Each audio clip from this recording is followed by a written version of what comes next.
the larger test is, can you land at Narita, get from Narita to Tokyo Station and out of Tokyo Station to a hotel? I mean, if you can do that, you've got international blood. Nothing is in English back in those days, I remember. And so you're right. You just had to have your wits about you, and you just you found a way to make it work. But that's the beauty of working internationally, isn't it? You just you live for those experiences. That's right. Taking a deep dive into the business with experts from every facet of the industry. It's the Troon Podcast, a golf business and experience podcast powered by Troon.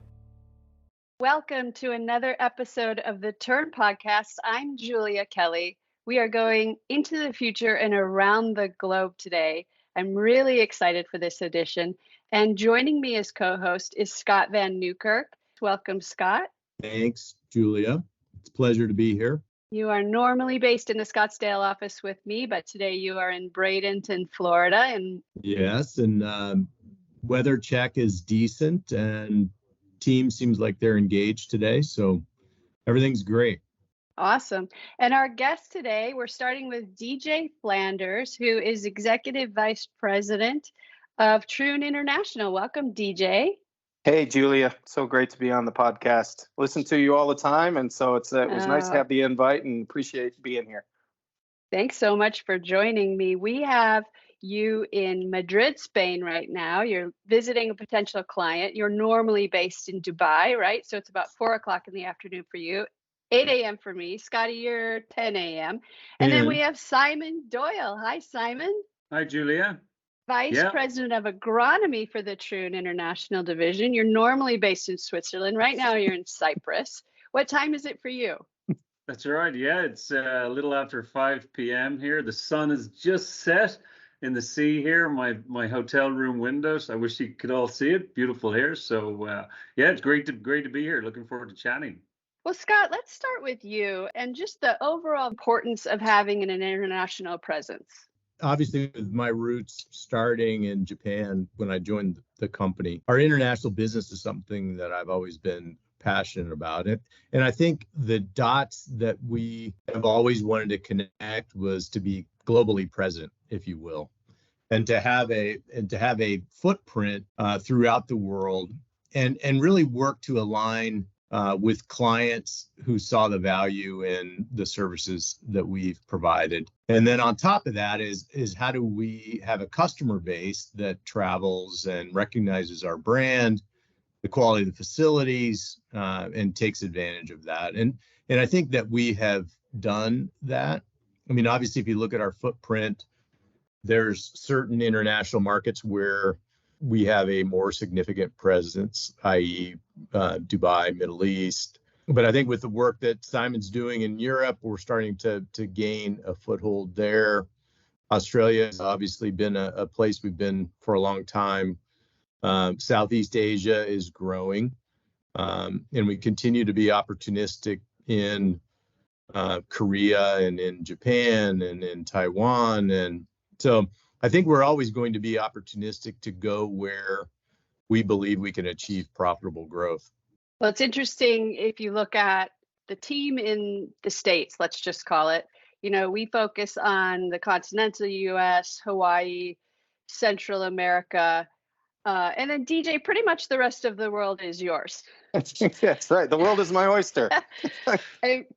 I mean, I always wonder how many passports have you had to get in your only one passport, but a whole lot of visas. Yeah, I've renewed my passport since I've been in this office 4 times. But they have the big book now with a lot of pages, which has really helped. But the best thing, Scott, is this digital passport systems now with less stamps has made it a lot more manageable. But yeah, before with all the stamps, you could really move through some passports. Yeah, and I think Julia, with what DJ and Simon have done, has really proved out the thesis of aligning with a client's needs, and where traditionally domestically we may have a service model that is more all-encompassing. I think our success specifically in the last 5 years internationally has been identifying specific needs and being more flexible as it relates to the service offering, whereas it doesn't necessarily have to be all encompassing for us to engage internationally. One example of that would be us not taking associates onto our HR platform, right? Yeah, and doing more departmental specific support, especially with what Simon's doing on the agronomy side. I think we have seen a number of clients who have, witnessed firsthand a ton of value that Simon and our agronomy team bring to the efforts at the international properties. I think just to add to that, when I joined the company back in, must have been 2002, just after that, I went to my first Troon conference in Scottsdale. And one of the key takeaways for me there on some of the training programs we were doing was, seek to understand and then to be understood, which ties into what you're saying, Scott. And every client we sit in front of, and the cultural differences, the business needs, how they differ, is just really trying to understand what they need and then bring our service to the table in the best possible way. And just kind of went through that exercise today with a new client here in Cyprus. Yeah, 100%. I think, Julie, if someone said, when someone asks me what I do for a living, I always lead with ask a lot of questions, because I don't feel, and DJ and Simon can chime in, I don't ever feel like we're selling anything. We're asking questions to identify needs and talking about how we resource around those needs. And if there's a deal to be had once we've delivered that description, great. Yeah, and DJ, you oversee 40 properties in 20 countries and more. I'm guessing that there's nowhere you can't go. You've come a long way in 25 years since an assistant pro in Texas. Tell us about your journey into this role.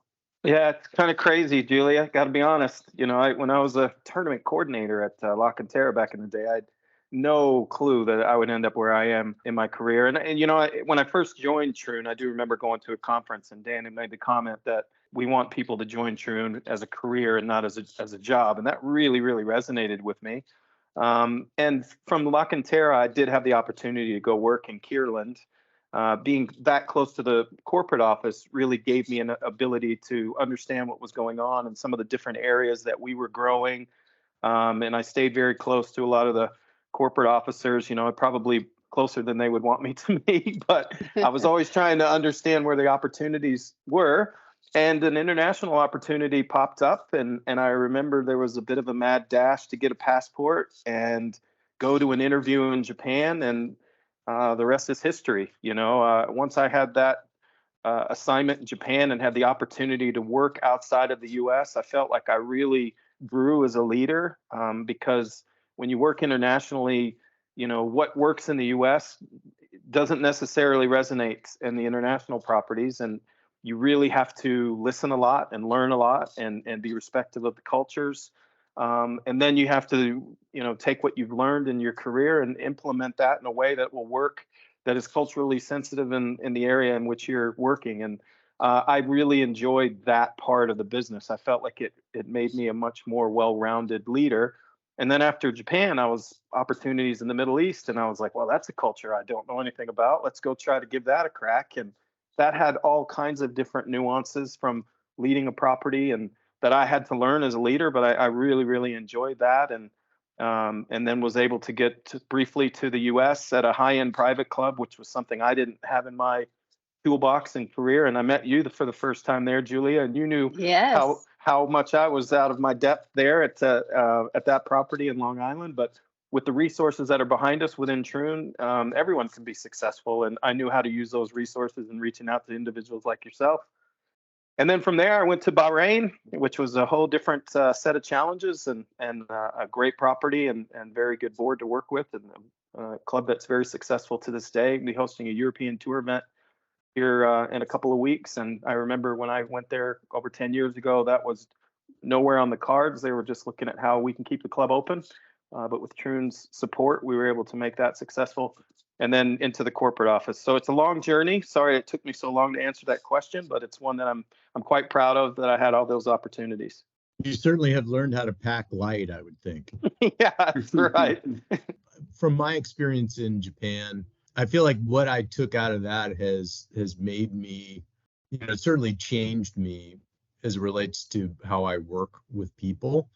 And I think about what you were just saying there, to seek first to understand is so powerful, that my perspective really changed from, we don't just live in the US, we live on a globe, and there's all different people, and all different people work differently, and that you couldn't just go into a situation internationally specifically and say, we're going to do this, whatever that is.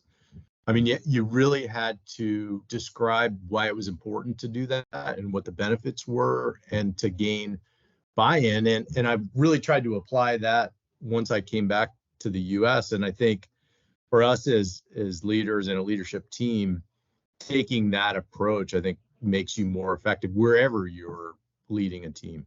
Yeah, absolutely. It makes me think of all the different locations we work in.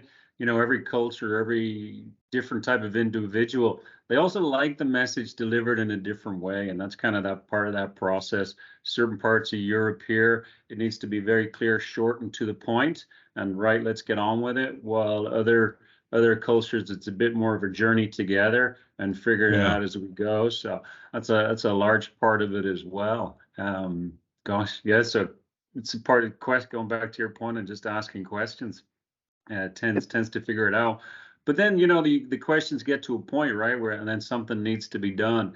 And what I really love about our company and working internationally is, yeah, we're out responsible and running our businesses and our departments, but ultimately the support network that exists is phenomenal. I mean, I've been working for the company a long time, worked in many different locations, but many times I'm in a situation where, hey, you know, I'm not the expert in this, but I know someone who is, and I had that with the current renovation we have going on.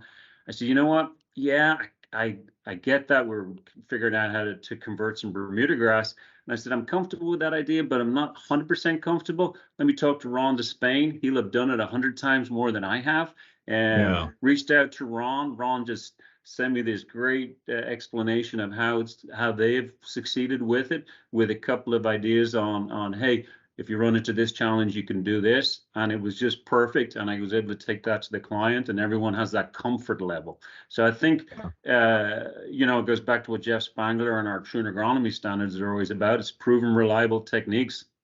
Spend money like it's ours, and not be pioneers, as Dave Nichols would say. So that support, for me, that support structure, whilst being out here internationally, is amazing, and I enjoy it every moment. If we look at the international market, the commonality is golf. What would you say, DJ? You mentioned it earlier that it's a little bit different on the international front. What would you say the primary differences are? I think the primary differences is there's no real McDonald's model on how to run a club. You know, everything is different, and the needs of the associates, the needs of the members, the desire of the ownership, everything is just completely unique to the facility that you're going to. So when you walk in with your sales pitch and your toolbox of services, you really need to, as we've been talking about on the call, listen to what they're trying to achieve, and then reach into the toolbox with a solution and a structure that will work for them. Because I did learn very early on in this role, working for Mark Chaplesky, who's recently retired, and I had the opportunity to step into his role. But I would go into these conversations, and it was the full McDonald's model, is what I call it, all encompassing services. And it can be a bit overwhelming for some of our countries that are maybe an emerging market, that this is their first golf course, right? And they're just trying to open the doors, and they're not expecting to have 40,000 rounds anytime soon. So their desires and their needs are completely different. And so I've learned how to modify, as we've said on this call, listen more to the client and adjust our services to what they need, so that we can exceed their expectations and be able to retain a client and grow the portfolio that way. Our secret sauce is aligning with our client, and it's not just a one-time thing. It's a every year or even more frequently of sitting with the client and aligning and defining success. Yeah, and I think we've seen that on the domestic front, haven't we, Scott? I think we've kind of learned that from the international division is the world is changing, and our business has changed with it. Yeah, and it's had to for. I mean, you think about globally the things that we've been through the last 5 years. I mean, it's really forced us all to adapt. Yeah. Julia, and one more thing on that's a bit unique to the international that we really try to focus on, and we can always be better at. But as most of the international associates are not Troon employees like they would be in the US, because of the way that we're structured under advisory services than a full management contract, we really have to spend a lot of time with our leaders and our associates on our Troon culture. And it's something that really has to resonate and start with us as the corporate representatives of Troon internationally. But we try to stay engaged and communicate constantly with our leaders at the property level so that we're constantly trying to make sure that culture is in place and they feel that they're part of Troon, because it's a bit awkward because they're actually paid and hired by our owners in most cases, right? But they're Troon associates in our eyes. So we really have to manage that bridge for them and work really hard to make sure that they're fully aware of all of you and in the US and our culture and what they're part of, and that they see the bigger picture. Even though they're working at a golf course in Sri Lanka, they're part of this bigger picture. So we really try to put a lot of effort into that. I think, DJ, when I hear that aligns with what we're, the comments as it relates to what we do with our owners in a lot of ways, not a lot of ways, in every way, we are our people, whether we employ them or not. Because if you and the team and on the ground in the respective locations, if they're not engaged and see the value of the resource set that we bring to the table, none of us will be successful. So that's a nuance internationally where your paycheck doesn't say Troon on it. Yeah. Listening to you both speak there reminds me of sitting at home during COVID, right? Not being able to go anywhere, and all our minds are churning. I'm thinking, okay, from now on, I'm going to start figuring out how to manage agronomy on our golf courses remotely, right? That's kind of what we're doing. And thankfully, video calls and things like this have been generated as a result of this being the catalyst to it. And we can do these things today and stay more in contact with our people. But the value of just sitting down, like DJ's talking about, and being with our people at each facility has so much value. And if I've learned something since COVID and post-COVID, it's just that as our company culture is just spending time with our people on the ground and just bringing them inside the system more and understanding and just sharing, right? Just being there. We're a people company. I think that's a strong point for sure. Yeah, that is one thing the pandemic taught us, is that we can do a lot with virtual platforms, but nothing replaces that face-to-face, shaking a hand, sharing a smile, sharing a meal. Yeah. I remember playing golf, and it's one of the reasons golf has done so well, right? It's just that contact time with people. Yeah. Right. What would you say are the greatest lessons we can learn from the international market? Ooh. Gosh. How am I going to answer this without getting in trouble? I want to start with something that I experienced firsthand. If you rewind back to Japan early 2000s, what struck me was you come thinking, well, in the US we do it better, we do it more efficient, we're more profitable. Yeah. And then I get exposed to the math associated with having everyone who's playing the golf course stop after 9 holes and eat lunch. And you start looking at the food and beverage per player metric, and I'm like, I'm not sure our model in the US is better than this when you look at it from a profitability standpoint. So I think I'd lead into the answer there, Julie, certainly from my experience, and I'll let these two who are living it every day now is just, back to that premise of, I really want to, before I'm going to tell you what I think is the right thing, you have to analyze and understand before before you say this is the recommendation, if you will, versus just coming in. The American way is coming in, well, this is the way we do it, and not a lot of discussion. This is, we're confident this is the right choice. I think internationally, you can't just march in with one directive. It has to be analyzed and thoroughly thought out before you make the recommendation. Yeah, Scott, I agree on that. Sorry, Simon, I'll just jump in real quickly and I'll toss it over to you. But I was going to say the exact same thing. The U.S. way is not always the best way.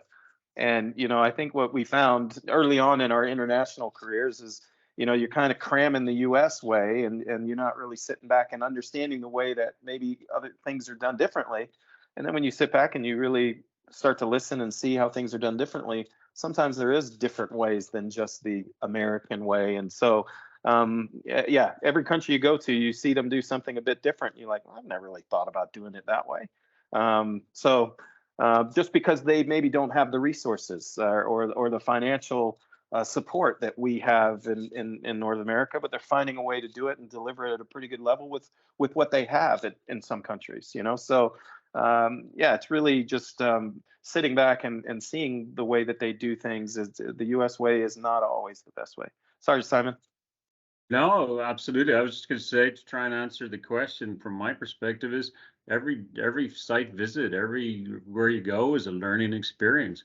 Always learning something, right? I mean, what's it to be a professional in anything? It's experience, right? And just spending time doing it different ways and figuring out what's good and wrong and right, and listening to people. It's experience. There's no one person that can be a perfect expert in anything they do. So we have to keep an open mind.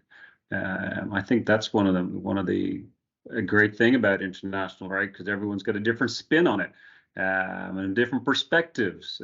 That's an important thing, right? Perspectives, and that's how you communicate the message. That perspective can be taken a little bit differently. So I think, what did someone once say to me? They overheard me on a call one time, and they said, "You're not really an agronomist, are you? You're more of a counselor." Because you're a psychologist. You're working through situations, right? It's not like, hey, do this to grow grass and make a beautiful golf course and this is the recipe.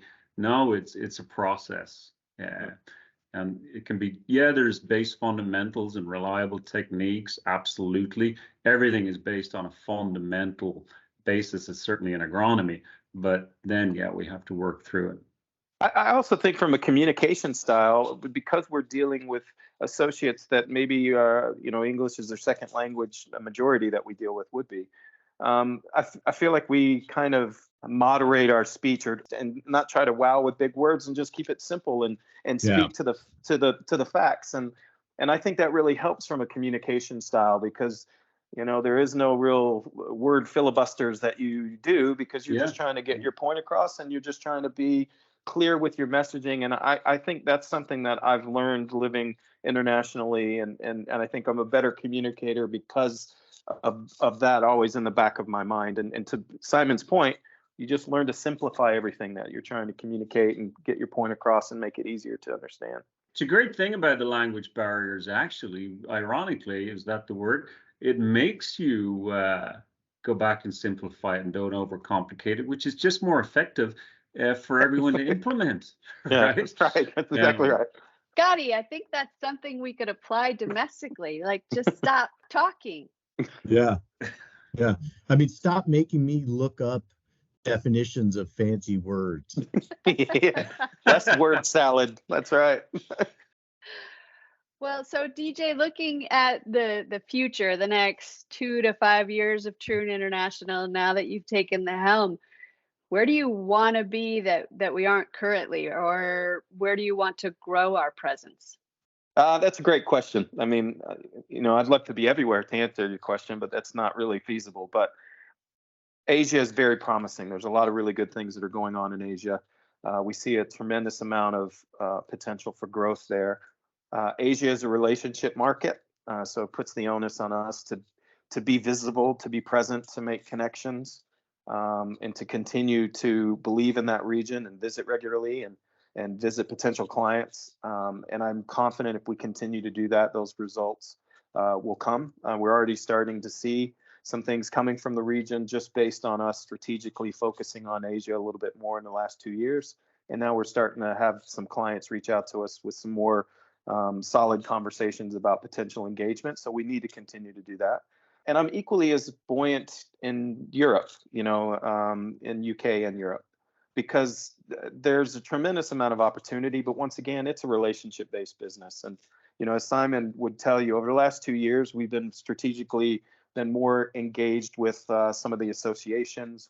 We've spoken at a couple conferences, maybe because they had people pull out at the last minute and they needed a last minute fill. No, I'm joking. But it was great to get in front of the room of decision makers and be able to share a little bit more about Troon in a less sales pitch way, more from a being the expert in the room, because we have more access to data because of the amount of courses that we manage than anyone else does. So being able to just sit there and put up the statistics and some information and be able to speak to that information gives us a great opportunity to create some relationships without it being a sales pitch. And I think that's really helped us over the last couple of years. Simon, I know you've really created some great relationships from some of the conferences and speaking engagements that you've gone to over the last couple of years.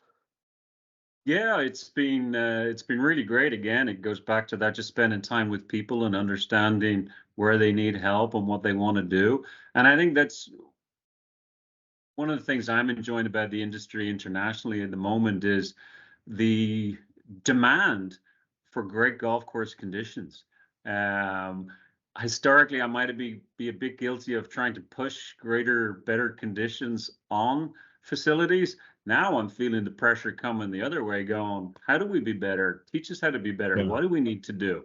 And that's really exciting. So, because it's just it's making us be the best that we can be, and making us try to be better, right? So I think that's an exciting part from a professional working standpoint. And one of the things I think about when I hear that is how do we help them, the superintendents in this example, how do we help them deliver higher quality conditions on a consistent basis, but do it in an efficient manner? Because it's, so many times you can go throw money at something, but it's not sustainable. The other thing when I think about the work that DJ and Simon are doing, that I think try to put myself in Simon, in your world, I'm an agronomist in the UK, is delivering that message of the resource set, access to data, scale, et cetera, but do it in a way where it's disarming and not making the individual feel like, well, that I don't know everything I need to know to do my job. The reality is one individual is never going to have the knowledge base that our entire company does, but delivering that message in a way where we're here to help, not we're here to tell you what to do. And that's a really good point too, Scott, because we're structured a bit differently here, where we provide advisory services and the employees are typically employed by the owner. Troon could be a perfect partner to support really good agronomists and really good operators with a wealth of services behind them that they can reach into. And it's a little bit less intimidating model than maybe the full management model could be perceived in North America, right?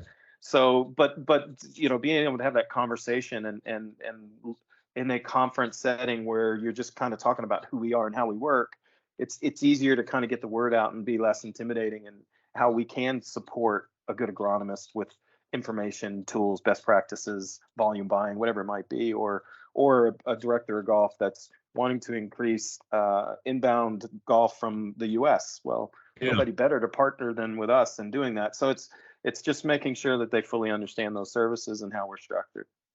Don't you think, you mentioned this earlier, but I put myself, say I'm a general manager in Portugal or Spain or Dubai, and I get the opportunity to come to our global conference, and I meet other general managers who may be, operating in the domestic US or Hawaii, and I make that connection, that now I feel like I have somebody who's on the same team as me, that I can reach out and share best practices and develop a relationship. I think that, for the leaders and the agronomists internationally that we're not involved in, there's a tremendous amount of value there in making those connections on a personal basis with someone who's living a similar job, but not in the same region that I'm in, that I can use as a sounding board for best practices. Yeah, no, and I don't, when we go to the conference, you kind of notice the Troon International team kind of sticks together, but that's by design, because I really want to make sure that those individuals are maximizing those opportunities, and we want them sitting at the front of the room, so I know that they're all paying attention. The international crew, there's no lie that we like to have a good time while we're there, but we also want to make sure that they're maximizing the value out of it. And I think that resonates at the conference, and they do create those relationships that you said. So it's an incredible amount of value, that conference, and it's always something that everyone's excited to go to. You're all pretty experienced travelers, pretty experienced living in a world of cultural soup. What surprised you the most? Well, let's start with DJ. Well, I was hoping you wouldn't start with me. What surprised me? Don't reference restroom facilities. Okay, yeah, that would be fair. I'm sure for most of us that might have been the biggest surprise. Okay, well, save restroom facilities for Scott. For me, I mean, maybe it was because it was my first international assignment, but Japan, just as a country to visit, and the way that it operates, and the level of respect and the cleanliness, I was just amazed by the Japanese culture, and it's something I think everyone should have an opportunity to experience. I know that's kind of a cop-out answer, and maybe not as juicy as what it could have been, but first international assignment, I couldn't have picked a better place or been chosen to go to a better place than Japan, and I have a full amount of respect to that culture to this day, and look forward to every opportunity I get to go back. No, well, I'll add one, but just to say something on DJ's comments. As a result of living in Japan, I still never wear my shoes inside anyone's house, and I think that's a really great thing. Same here.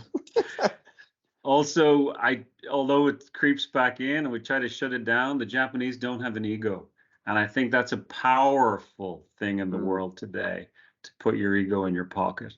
But more than anything, and not to sound cliched or whatever the words might be, as different as everyone is in every location in the world, the large majority of people just want to know when they go home at the end of the day, that they did a good job. And I think that's one of the really great things about what we do when we visit places, just say, hey, thanks. And I love it. Everywhere I go, I love to hear a client say thank you. Every member of my staff, I think, like to hear it. So that's certainly what I think anyway. Julia, Simon just stole mine too, because I think, again, back when you've and I go back 25 years or however long ago it was that I went, accepting the job without really ever being out of the US, and arriving in Japan with you've got the domestic US mindset and not a global perspective. I think, to Simon's point that I would support, my takeaway as I came back, as we moved the family back to the US, was, for the most part, we all want generally the same thing. We want a career that we're passionate about. We want a family that we love. We want children who are happy and being educated. And it's really pretty simple. And I think oftentimes we live in our little bubble in Arizona or in the US, and you forget the fact that globally there's hundreds of millions and billions of people that essentially want the same thing as we do. Absolutely. Here. Well said. What about family? That's a whole different topic. You're all individuals, but undoubtedly you come with family that comes along. How has that been? Well, for me, it's been incredible. I've raised 2 global citizens. My oldest, Maverick, who's going to graduate from Clemson this year, his first school was in Japan. And, he lived in Abu Dhabi, lived in Bahrain, lived in New York, lived in Dubai. So he's truly a global citizen. And and he's getting a degree in international accounting, and he wants to work internationally. So he's, I think, having the opportunity to live abroad. He wants to work abroad. And my youngest, Ace, is 16. He was born in Abu Dhabi, so he thinks the Middle East is home. And the other thing, both of them have been able to obtain a little bit of language skills from living outside the U.S. There's a little bit more of a couple different languages that are spoke. Arabic, obviously, for us in the Middle East, but Japanese for Jackson, and they've been able to, they're not fluent, but it's there, and it's something that they can build upon, and so we're thankful for those opportunities. But it's been great having the opportunity to raise two global citizens. Of course, you have children named Ace and Maverick, DJ. Why not? Why wouldn't you? That totally checks out. Simon, I don't know. I don't know if your status has changed, but is there any baby Doyles moving around? Yes, absolutely. Gosh, yeah, a lot's happened. I always remember you telling me down in Tokyo what a wonderful thing it is to start a family. I think Tanner must have been 1 or 2 or something at the time. Yeah, he was. Yeah. And to me that was just a fleeting thought, but I've remembered that comment many times, and it's come true. I have 2 beautiful daughters. And as a result of travels, it's a balance, right? They get it, they understand. But they speak 3 languages, and we have 3 passports in the family. So that's a crazy story in itself. And I think we'll create great opportunities for them in their future. I certainly hope. How old are they? 6 and 8. So Tanner, who was 3 when we went to Japan, just graduated from college last year. And Bryn, who was not on the radar when we were in Japan, is 17. And I think for the audience will be able to appreciate this, as your kids get older and you stare empty nesting in the face, you start collecting dogs. So we have 2 dogs that definitely keep us busy. That's one of the things I think about pets. I don't know if in my situation today, I don't think I would have gone to Japan because I couldn't have brought my pets. Yeah. A big part of a family now, yeah. Definitely. Mm-hmm. I mean, you might want to edit that out, Julia, because I don't think that's the theme of what we're talking about. I won't leave the domestic U.S. because I can't bring my French bulldog puppy. I did move but he's global because he's French. I moved a golden doodle from New York to Bahrain, from Bahrain to Dubai, so it can be done if as long as you have the right vaccinations and things, it can happen. All right, greatest travel hack. I fancy myself as an international traveler. I have nowhere near the experience that you all do. What would you recommend for someone traveling internationally? Seat 49K on the A380 in economy. Seat 29G on the 777 if you're flying. Economy. Those are both Emirates flights from the States, but those are the best seats on those planes. I'm telling you. So 49K is a it's a A380 is a big bus, but it's got the window goes out and you can lean in and sleepy time for your 17-hour flight. How many miles do you fly, DJ? I actually tracked. I don't know off the top of my head, but I can tell you here in a second. I have this great TripIt app, which gives me these statistics where I track everything, but also it helps me organize. That would be a great hack. TripIt is a great tool to be able to. You can forward your flight reservation into it. You can your hotel reservation, your car, so it's all in one place. So when you're traveling, you've got access to it. So I have 1.322 million miles traveled so far since I've started using this app. But if I which was what, like last year? Last year's number, 2023, was 85,000 miles, 190 days traveling, 24 countries visited. So my carbon footprint's not very good, unfortunately. But a lot of travel. Wow. How about you, Simon? Simon, what's your hack? Yeah, I don't use this one often, but this is a good one. If not for the faint of heart, I will say. So, if you miss your outbound flight, your whole thing is canceled, right? Mm-hmm. Be it your connection or be it your return flight. But that might be the cheaper. Maybe you want the return flight only, or you want the connecting flight only, because obviously it's priced differently in all the locations around the world. Use Skyscanner to figure out. If once you check in online, even if you don't get the flight, the rest won't be canceled. So you might miss the outbound flight, but you can get the return flight. That's a good one. I didn't know that. You get on another outbound, same airline, or just somehow you get to where your return's going to be. So yeah, all airlines will cancel your entire flight as booked if you miss the first flight. Yeah. Okay. But if you check in online and you have your boarding pass and miss it, it'll create confusion when you go to get on the plane because something weird will show on their system, but it's okay. Swiss Air taught me that. Yeah. Another hack. Sorry, Scott's probably got a few too, but use a VPN when you're booking your rental cars, because booking a rental car in country is usually a different price than if you're booking it from afar. I've learned to use a VPN. Yeah. I don't really have any hacks other than just a strong suggestion. If you check a bag, have a change of clothes and a toothbrush that's a great tip on your carry-on. Best food you've ever come across in another country?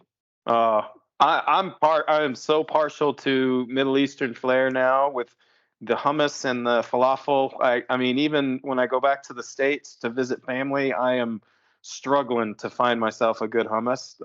So maybe it's just because I've lived in the Middle East for so long, but I've been in Spain now for a week. I haven't had a good hummus. I can't wait to get home and have, some carrot and hummus. So that's definitely kind of that Middle Eastern flair. Are you saying what Julie and I buy at Albertsons is not good hummus? I haven't found a good one. No, that homemade hummus. And the other one, I mean, it's cheesy, I know, but we still make homemade onigiri at home. So that is something that is stuck with us. Yeah, we got the machine and you press it. And so, yeah. So those are things that have stuck with me for sure. And when you make it on your own, you know what's inside of it. It would just be a mystery pick for me at the conveni. What am I going to get in the middle of this today? I've learned that the light blue is tuna in Korea as well. So because they have onigiri there as well. So I just stick with the light blue department and see how I go from there. Sorry, Julia, the onigiri, I know I've talked about it earlier, but it's literally rice. And then there's a magical center of something, whether it's tuna and mayo, or it might be red bean paste, or something with shrimp or ham or whatever it might be. So it's quite a nice little snack. So we make that at home too. Or you can have them plain as well. Sorry, Simon? It's got dry seaweed around the exterior. Yeah, which you can skip if you choose to. Which you can get caught in your teeth. You can get caught in your teeth, and then you have a meeting, and then you've got seaweed in your teeth. Yeah, that's right. How about you, Simon? Yeah, I'm in Cyprus at the moment, and I got to tell you, I am a sucker for good halloumi cheese grilled. Grilled halloumi's nice. Yeah. But one thing I learned it reminded me last night, there's a great Japanese restaurant here I ate in, but it reminded me, no matter where you are, food does not travel. It's wherever country you're in, and enjoy what they have, right? Get stuck in. I agree. Julie, early on in my tenure in Japan, we were doing diligence as Goldman was acquiring these companies that have now become Accordia Golf, but would travel into the countryside to do a diligence project on a golf course, and had a number of interesting dishes, and certainly expanded my palate. One that comes to mind was grilled fish that was the whole fish for breakfast, which was stretched my culinary boundaries for sure. That is hard. I always struggled with that one. Very healthy, but that's tough. But like at 7:30 in the morning, it's not like what your palate is saying I'm craving. No. The business meetings in Korea are always a bit of a struggle for me, because you want to be respectful to the meals, but everything's in a small little plate, and you don't really know what you're eating, but you're just going for it, and I've learned to get a bit of a steel belly the more you travel, because you just don't want to be disrespectful. And I've learned not to ask questions on what is this, because then it's mind over matter sometimes. But you can be a bit adventurous in your eating when you're particularly in Asia, for sure. Are they eating the same thing, or are they just watching you eat whatever they served you? No, they're eating the same thing, but I know there's an inside joke on, let's see if we can get the Gaijin to eat this. Let's see if the Gaijin. It's like, Julie, it's like he lives in a zoo and they're just watching him eat to see if he'll eat it. That's right. There's a few stories of that, all right? So that's all right, last question. Of the experience. Best way to adjust to a new time zone? Continually travel, and your body won't know what time zone it's in. Don't you think? Keep it confused. I'm an advocate for this, even in domestic travel. I think to immediately get on the time that you're in, the quicker you can do that, the less lag you have. No, that's like oversimplifying it. Yeah, definitely. No, that's so true. MO. Yeah. I think the doctors recommend that too. Yeah, I think. And I've become a I'm going to sound a little bit soft here now. I think, Simon, you're going to be all over me on this one, but I'm a sleep mask guy now. I mean, I have my sleep mask and I have my little white noise, and at first I felt it was cheesy, but man, having those, I just create the same sleep environment no matter where I am, whether I'm at home or on the road, and life is good. I was telling my wife doesn't sleep well sometimes, and I was telling her about what you were telling me, the mask you use. Yeah. So I'm going to look into it again. Make sure the mask doesn't plug your nose. Yeah. Yeah, I call it love the time zone I'm with and don't do the math. So many people want to do the math, even traveling domestically. Oh, it's 4 a.m. my time.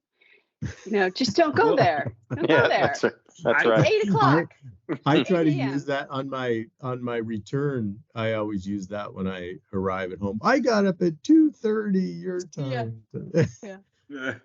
I'll tell you, when I hit the hotel last night at 9 Eastern, I didn't have any problem going to bed. At the equivalent of 7 my time. Exactly.